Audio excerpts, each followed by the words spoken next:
সরস্বতী পূজা উপলক্ষে বিশ্বব্যাংক আবাসিক এলাকার এইচ ব্লক শ্রী শ্রী আনন্দময়ী কালী মন্দিরে আয়োজিত সাংস্কৃতিক সন্ধ্যার অনুষ্ঠান অনুষ্ঠিত হয়েছে। গত 2রা ফেব্রুয়ারি বিশ্বকলোনি এইচ ব্লক শ্রী শ্রী আনন্দময়ী কালী মন্দিরে সরস্বতী পূজা উপলক্ষে সাংস্কৃতিক সন্ধ্যা অনুষ্ঠান অনুষ্ঠিত হয়। পূজা কমিটির সভাপতি অপু চৌধুরীর সভাপতিত্বে সাধারণ সম্পাদক অর্পণ সেনের সঞ্চালনায় উপস্থিত ছিলেন আকবরশাহ থানা যুবদলের সাবেক সদস্য সচিব ইলিয়াস খান।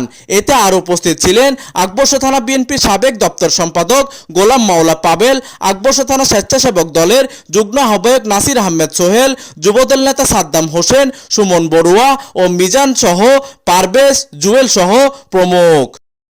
প্রতিনিধির তথ্য ও পাঠানো চিত্রে ডেস্ক নিউজ, দিগন্তের বার্তা 24, চট্টগ্রাম।